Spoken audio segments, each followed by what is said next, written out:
have Ellen Grace O'Brien.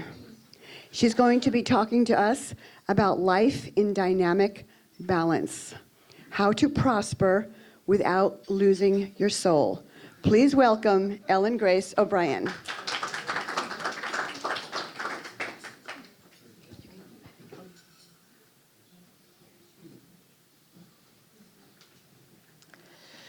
I'm delighted to be here at the Inside Edge, and what a warm and welcoming group you are. And several of you have told me about a little bit about your own spiritual journey, and some of you, your connection to yoga, and having been to the Self-Realization Fellowship here in your own backyard. And my spiritual teacher, Roy Eugene Davis, was a direct disciple of Paramahansa Yogananda. And that's how I came into this path. And just being here with you at this really, really early hour, it made me think about, my teacher said that when Paramahansa Yogananda would hold his worship services, he had a little back and forth with the group, which he would say, how feels everyone, or how is everyone? And they would say, awake and ready. And so I think that is true of this group. So I'm going to try it out. How is everyone this morning? Awake and ready. I suspected that about you. So I'm going to be sharing with you this morning about the Jewel of Abundance, which is, of course, the title of my newly released book. The subtitle is Finding Prosperity Through the Ancient Wisdom of Yoga. And thank you. So it's interesting to think about yoga in America and how that is unfolding today. I mean, years ago, when I came onto the path of yoga, it was really not well known. And today, there are yoga studios next to every Starbucks in every community, usually more than one. And I thought it was so interesting yesterday. And sometimes, don't you see things and then you wonder, did I really see that? So we were boarding the plane yesterday on Alaska Airlines to get here from San Jose. And as we were walking on the little entry thing, that little tube that you walk down to get onto the plane, there was like a little billboard, and it said, please refrain from practicing warrior pose in the aisles. Because it may scare the other passengers. She's going to be my witness. Did we really see that? We stopped. And so I thought, this is so interesting. This is because how many people would recognize that? Mostly everyone, that they would put up that poster. And so, in America today, we've become very familiar with yoga as an exercise program, and many people know what warrior pose is now. And people are, of course, familiar with yoga as a practice, as a philosophy for spiritual enlightenment. But not so many people are familiar with yoga as a whole package. And by that, I mean a path of spiritually enlightened living. So how to be happy, healthy, prosperous, and spiritually awake, and make a contribution while you're here on earth. And that's really what yoga is about, is this living a fulfilled life. How to live an awakened, happy, healthy, prosperous life. Now, one of the stories I like to tell, there's a couple I'll tell you this morning from the Sufi tradition about this wise fool named Mullah Nasruddin. Maybe some of you have heard stories of Mullah, but the first one I want to tell you this morning is that Mullah is riding a horse, and he is just careening through the main street in town at top speed, and his friend is standing on the side of the road, and he yells out to him, "Mullah, where are you going?" And Mullah yells back, "I don't know, ask the horse." So very often it's like that for us in life. You know, we're going at top speed, but we haven't yet answered the question, you know, where are we really going? What are we really doing with our lives? And when I wrote this book on the Jewel of Abundance, Finding Prosperity Through the Ancient Wisdom of Yoga, my publisher said to me, okay, you need to have an elevator talk. You know, you need to have your elevator speech. And those of you, there are many authors here, and those of you who are authors know exactly what that means. You're supposed to, you know, be able to describe your book in between floors before somebody gets out, right? And so I said, well, this book is about how to thrive and prosper without losing your soul along the way. And I have tried it out in some elevators, and I found out that there is a universal interest in that topic. How to thrive and prosper in life, how to be materially prosperous, to be wealthy, to be engaged in work that you love, and not lose your spiritual focus, not lose your soul along the way. So people usually say to me, I want to know that.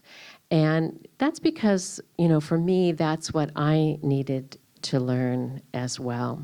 So of course, I want to say, you can't lose the soul. None of us can lose the soul, right? Because we are the soul.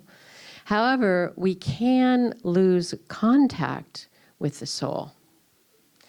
And that's what happened to me. And when it happened to me, of course, I thought it was really unique. I thought I was really unique, but I later discovered, no, that's a universal story. And the way I experienced it was as a young woman, as a young adult, I had followed that trajectory that many of us do, which is the search for happiness, right? So you are to go to school, you go to college, you know, your happiness is going to come through accomplishment, through education, through your work, through your relationships, through your family, through your home in the country, you know, X. And I got to the place in my life where I had checked all of the boxes, which was work that I loved, the home in the country, marriage, children, career that was satisfying, but something was missing. And I felt that profound sense of something being missing in my life, but I didn't know what it was. Now, Paramahansa Yogananda said, everybody is looking for something else. And he capitalized that something else, the S and the E. And he said that something else is God. And, you know, use whatever name you will for that. But that something else, of course, for me was my own self. My own soul had been left out of my life. It wasn't that I didn't have a spiritual inclination. It was that I didn't know how to connect to myself. I had lost touch with myself. And so I felt that longing for a life of fullness and meaning that all of those external things could not give me. And of course, that sent me off on the trajectory of finding my spiritual path. Now, I said this was an ancient story, and so I want to tell you another Mullah story about it, because it's one that sort of captures it. So this is one that you may have heard before, a very familiar story. This is a story about Mullah. One night, he's outside in the dark and under a street lamp, and he's down on the ground, digging around on the ground. And he'll kind of look up, look around, and he's digging around on the ground. And his friend comes up, and he says to him, Mullah, what are you doing? And Mullah says, well, I lost my keys. I'm looking for my keys. So his friend says, well, where did you last see them? Now, I always say, don't you love that question? Because if you have ever misplaced your keys, and I'm guessing you have, or some other thing, you always have that friend that comes to you and says, well, where did you last have them? And of course, if we knew where we last had them, we wouldn't be looking for them. So the friend comes along and says, well, Mullah, where did you last see them? And Mullah says, in my house. And his friend says, well, if you last saw them in your house, why are you outside here looking under the street lamp? And Mullah says, because the light is better out here. And so, of course, that story always gets a little chuckle, and for me, no matter how many times I hear it. But of course, it's a spiritual story, and it's a story about us, and it's a story about knowing where to look and how to look. So the keys being in our own house are about the keys being in our own consciousness. The key being within us, which is what all the religious and spiritual traditions tell us. That kingdom is within you. But most of us don't know how to look. We don't know how to look there. So, Mullah says he's looking outside because the light is better out there. So I think that points to this kind of universal human journey where we look outside of ourselves, for our fulfillment, for our wealth, for our prosperity, for our happiness, because we're conditioned to look out there. We think the light is better out there in that way. And we don't necessarily know how to look within. And that was true for me. That's why I felt like I was somehow living at a distance from my own self, even though I had those external things that should have brought me happiness, and they did. It's just that something was missing. And what was missing was knowing how to look within my own house. And so when I found the path of Kriya Yoga, which is the particular philosophy of yoga that I studied, of course I learned how to meditate. And that was the first step, is learning how to turn attention within, learning how to experience my own wholeness, my own fullness. And then I learned about this philosophy that yoga has about how to have a spiritually fulfilling, prosperous life. And not only how to do it, but how important it is that we do it. Because we are all here with divine potential. We're all here with gifts to give to life. I mean, we look around the room and how much beauty do you see here? How much uniqueness do you see? Each one has that unique beauty, that unique gift to give to the world. And that's why we're here. So it turns out that yoga has a very beautiful philosophy for us to look at for how to be in the world, to wake up spiritually, and then to learn how to thrive and to prosper. And I call this in my book the prosperity imperative.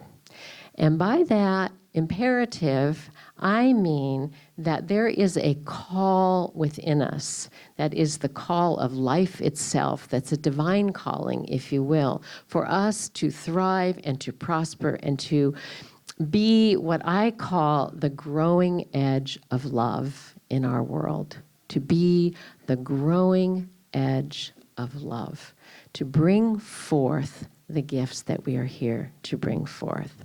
So then the question comes, well, how do we do that? Is there a formula for that?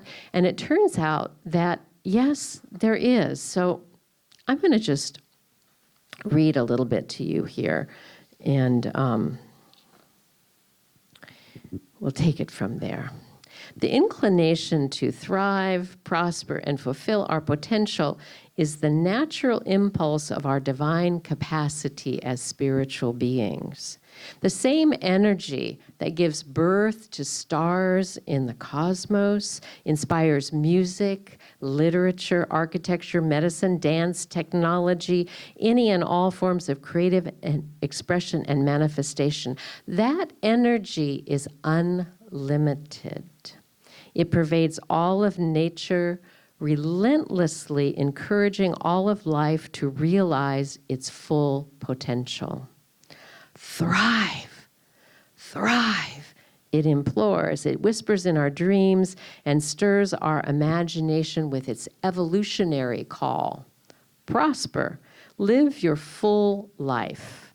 Do what you came here to do. Follow the impulse to prosper and become all that you truly are in your fullness. Do you remember as a child being asked, what do you want to be when you grow up? What do you want to be when you grow up?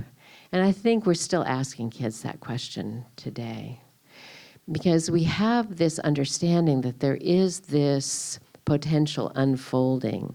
And I remember, dreaming of what I might be when I grew up, but I didn't really have a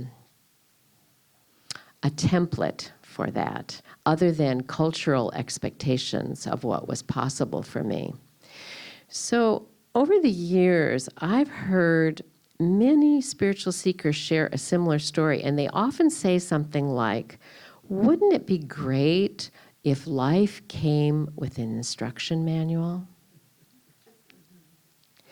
And so I want to say that I think that seemingly missing instruction manual can be seen as the 4 universal goals in life that we find in the ancient Vedic teachings. And these goals are called the Purusharthas. And the very word itself means for the sake of the soul. For the sake of the soul. So in a sense, this is a very simple but profound formula for how to prosper, thrive, be successful, and spiritually fulfilled, how to do that without losing your soul along the way. So I want to tell you about those 4 goals. And these are ancient, thousands of years old, that come from the Vedas, but they couldn't be more relevant to our life today. So the first goal, I'm going to give you the Sanskrit words because some of them are familiar, some of them are in our English lexicon today, but they also have more meaning than what I can translate. So the first goal is dharma. And I'm sure many of you are familiar with that word today. It's entered into our language much like yoga has. But dharma we can translate as to live with higher purpose. Not just to live with purpose, but to live with higher purpose. Meaning that there is a divine purpose for life that is unfolding, and each one of us has a part to play in that. So dharma refers to cosmic order, to the support of life itself. It means duty, it means support, it means authentic expression. So we could say that the dharma of a door is to open and close. The dharma of the ocean is to break out in waves. So a dharma is a thing being what it is. So when we talk about living with higher purpose as the first goal, we're talking about learning how to cooperate with the infinite, learning how to be our authentic self in expression. And the key there is, again, higher purpose. So it's not just to live with a purpose, it's to live with higher purpose and learn how to cooperate with the infinite. Now, the second goal Second universal goal that comes with this model is called Artha, which is the subject of my book, or it is defined as wealth. So I found that surprising and refreshing, that here in an ancient spiritual model, which we would have first live with higher purpose, understand your responsibility to thrive and to contribute to the well-being of all. Second goal would be wealth. And you think, well, how does that work? What does that mean? And in this system, wealth is understood as the support for Dharma. In other words, we are here to learn how to thrive, to learn how to prosper, so that we can fulfill that divine purpose that we're here to express. So those two go together, higher purpose and prosperity. And that is one of the reasons I wrote this book, because they often are not in the right relationship with one another. So sometimes we find people who know a lot about wealth and prosperity, but they don't understand about higher purpose. And they don't understand the order of things, given that wealth comes second in the order. In other words, wealth is understood to support this divine purpose in our lives. So it doesn't come first, it comes second to support Dharma. And then we have some people who are spiritually inspired to do good work in the world, but they don't know how to prosper. They don't know how to bring forth what the universe will provide to allow them to express that higher purpose. So understanding the tools for how we bring forth wealth in a dharmic way, in accordance with higher purpose, is really critical. And so if I had the rest of the day with you, I could explain about what the spiritual principles are according to yoga for how to bring forth wealth. And maybe we'll get that in the Q&A a little bit. But I want to get to the other goals. So the third goal could be equally as surprising. It's certainly equally as delightful. And the third goal is kama, or pleasure. Are you liking this system? So live with higher purpose, prosper, and be sure you enjoy your life along the way.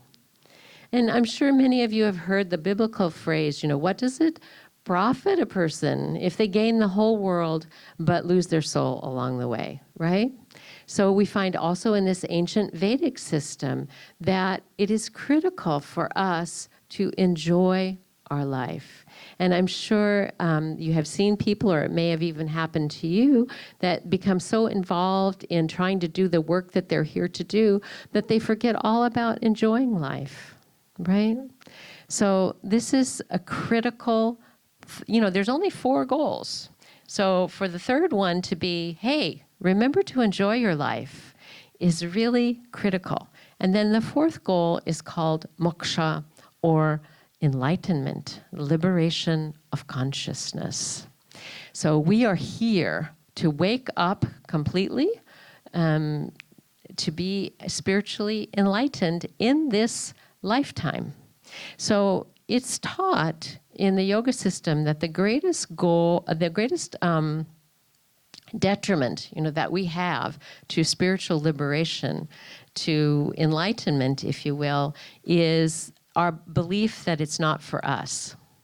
In other words, we think of enlightenment as a lofty goal that only a few special souls throughout history attain.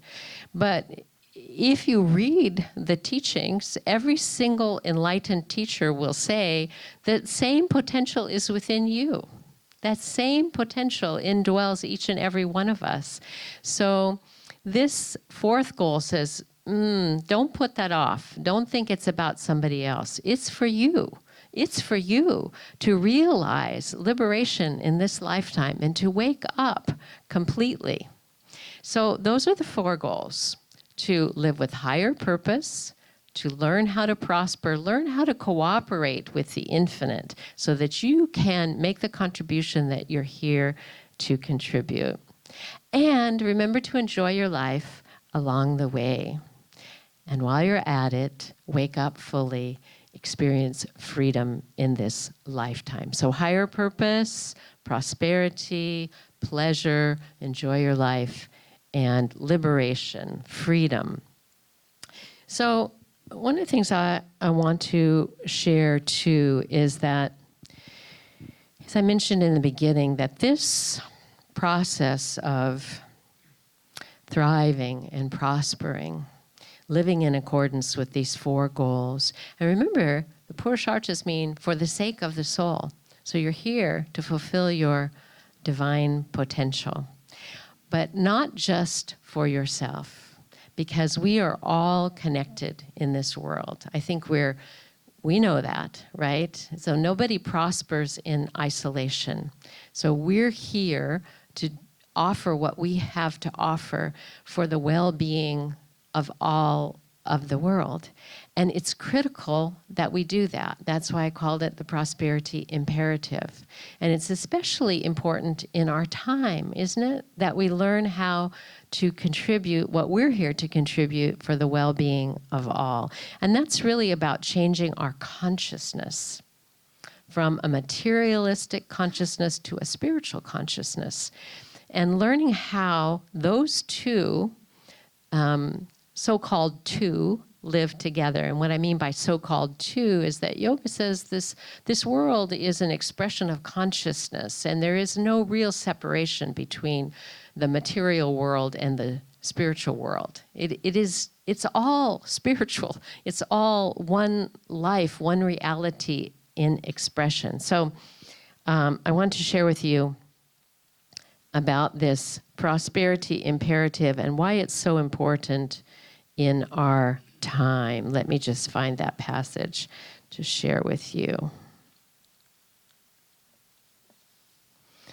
And then we can have some questions and answers. And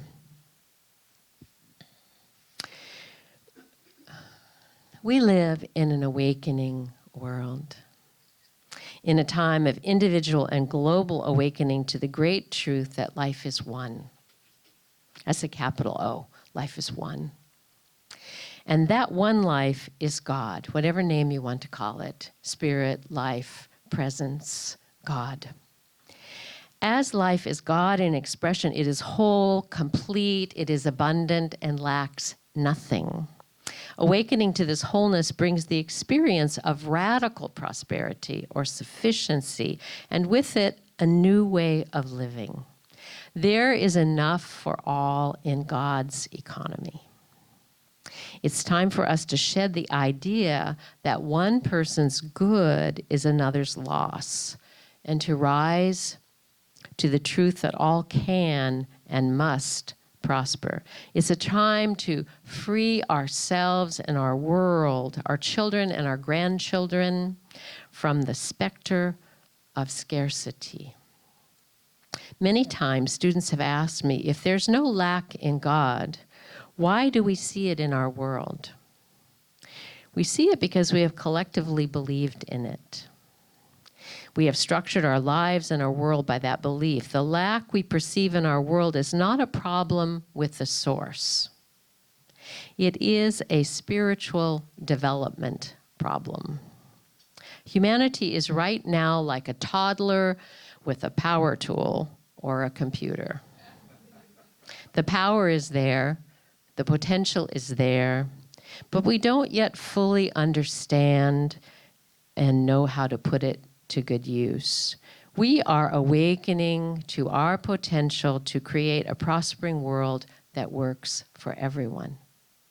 Evolving from an egocentric model of life to a spiritually based one. I just think this group would agree. I sort of suspect that about you. As long as we remain in the egocentric system and are unaware of wholeness, there will be lack, fear, and scarcity arising from the collective consciousness. That unawakened consciousness cannot see that we are connected to one another, to the earth, and to nature, and to God. Humanity has lived for centuries with a consciousness of scarcity, the limited thinking that has fomented fear, greed, sexism, racism, xenophobia, militarism, war, and injustice of every kind. It's time for this to change, and we are ready. Thank you. So I hope somebody will ask me about, well, what is the jewel of abundance? Thank you. Well, we are the jewel of abundance. And I'll give you what do they call it, the spoiler of the book, that the goal of wealth, according to the spiritual teaching, is that we become wealth ourselves, that we become a prospering presence in the world so that life is able to give to itself through each one of us. So we are that jewel.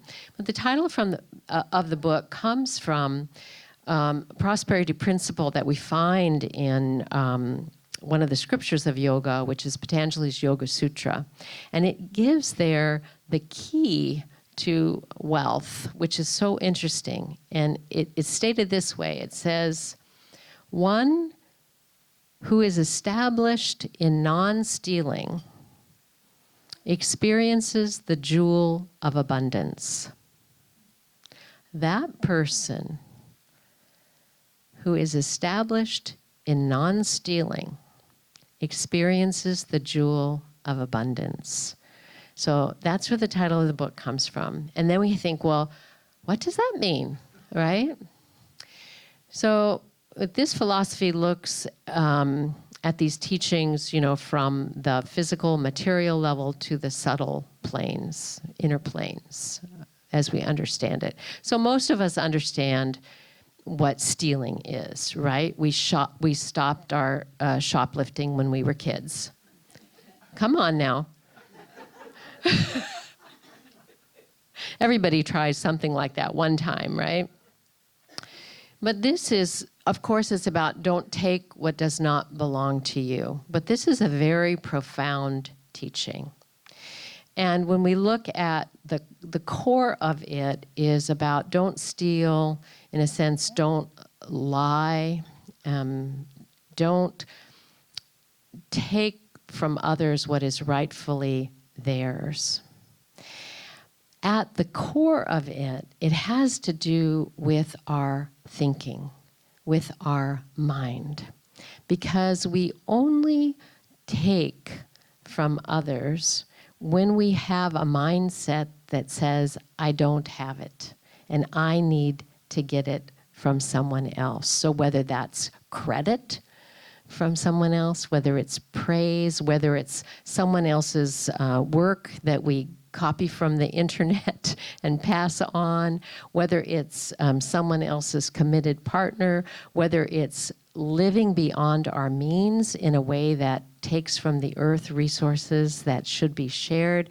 This is such a deep teaching, but I'll just sum it up by saying it has to do with removing the idea of insufficiency from our own consciousness. So we learn how to experience and to know our own fullness so that we can come from that and attract to us what we need rather than having to take from anyone else. All right, other questions? Yes, please.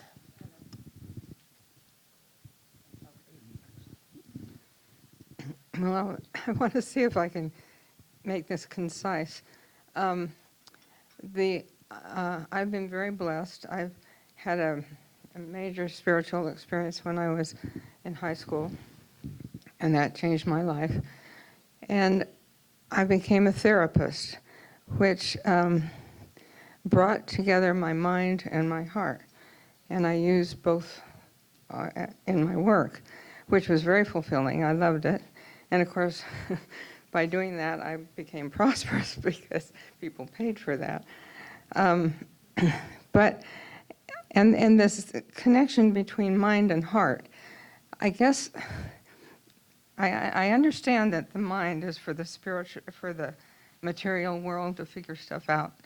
And the heart is the function of the spirit.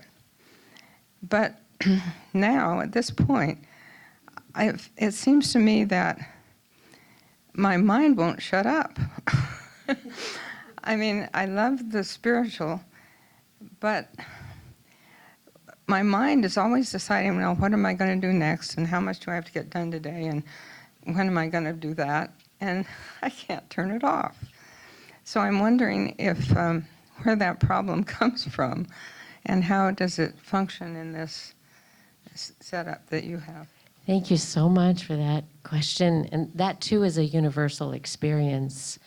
Do the rest of you have an active mind? So I actually spend 2 chapters in my book on this very topic because in order to experience our own wholeness, our own fullness, we need to get deeper than the changing mind. And so in the yoga system, that is really what meditation is all about. That's what that skill is about. And it's also about the philosophy of learning, of course, as you would know from your work, that we are not the mind. You know, we observe the mind, and sometimes the mind can drive us crazy and be a complete distraction as we're watching it change all the time. But it is possible to experience that calm, that wholeness, that stillness within us through the practice of meditation, through learning how to do that. And in particular, the simple way of learning how the mind, the movement of the mind and breath are connected. So very simply, when we learn to meditate, by tuning into our breath, just watching the breath, and by watching it, I mean being aware, feeling the breath, feeling the air as it comes into your nostrils, feeling the air as it moves out again. The mind will naturally calm when we become conscious of the breath. And then the breath will slow, and the mind will slow down, and we'll have some moments of inner peace. So that's what I do. And every day is the answer to how often do we need to do that. Every day. Thank you for that question. I have it. Hi. It sounds like when you're wanting to limit the consciousness of scarcity, that you might be creating a revolution, which probably you want to do. But just think in our own country, such a division, that the perceived people that have the abundance and those that do not, and one is the enemy, and one is the victim, and it eliminates all that, which is fabulous. But I don't know how we get there. Thank you so much. And you're right, I am a revolutionary. And I like to think of myself as a spiritual revolutionary. And that this revolution that I'd like to see come about in our country and in the world, I would call a revolution of dharmic prosperity. Because, as you say, we have prosperity and we have want. And for the most part, I think it is because an understanding of dharma, of wholeness, of higher purpose in life is often missing. And so this formula, this very simple formula, but these 4 things, remember that wealth comes after higher purpose. And so, you know, we can say, well, we could have a problem because people are going to have a different opinion about what higher purpose is, right? And what their purpose is. But I think the litmus test is, does it contribute to the well-being of all? That would be dharmic. Yes. On meditation, technology has stepped in. There are all these apps on phones and computers to help you meditate. Do you think they're as deep as just sitting and being quiet within yourself? No. But I think they can be a help as long as they don't become a crutch. So maybe it will help someone in the beginning. And interesting enough, in the book, I have a little segment of the book called "There's an App for That," and it's about what I call the consciousness app that we all have, and it's already downloaded. And it is our own conscious awareness that will, throughout the day, it will call us to moments of peace, call us to moments of remembrance. And as we begin to notice our own consciousness app, it becomes stronger. So the more you use it, the better it gets. So we already have the app. It's just a matter of learning that we do and how to tune into it. And I was going to say, Mary, did you have part 2 of your question? Actually, I did. It may be not what you're thinking, but the people that are in survival, Yes. I think it is so hard for anyone in that stage. How can they be esoteric about this? This is still we can get this. And it's on that pyramid, Maslow's pyramid. We have the ability to do this thinking and to do this consciously, but when you are trying to survive and you need help, and you can easily become the victim of whatever circumstance, I just think it's a tough one. It is a tough one, and you're right that many of the tools are difficult to access if you're trying to figure out where your next meal is or how to feed your children. But we have enough people with enough resources to get the world back into balance, and that's the critical issue here. Yeah, if we could spread it around a little bit, right? Thank you so much for this morning. It's just beautiful. And I wanted to ask you, do you ever, at your evolved spiritual state that is your life, do you ever feel yourself being swept into chaos? And if so, because to me the world has so much chaos out there, and no matter how connected we are, sometimes I really feel swept into it. And what do you do personally to avoid chaos? Thank you so much. It's true that there's a lot of chaos in the world. And in the practice of yoga, I just say this very simply. We understand that self-care, let's call it capital S, self-care, is not a luxury, it's a necessity. So if I find myself getting off balance, it's because I haven't tended to self-care in the best way. So for me, having a regular practice, we're talking about meditating every day, having a healthy diet, limiting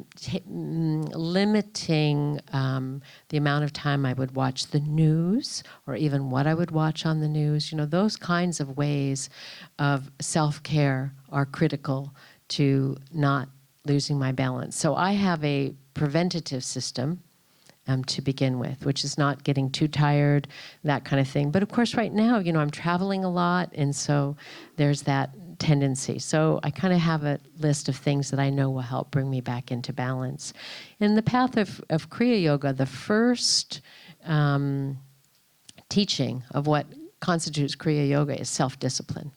It is learning how to live a disciplined life. Second practice is study. So every day, reading something inspirational and also studying yourself, paying attention. And the third principle is surrender. It's like letting go of the idea that you can control everything, and then fundamentally letting go of the idea that you're separate from God, separate from the source. So those are my prescriptions.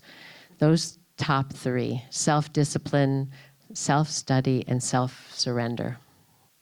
Yes. My pleasure.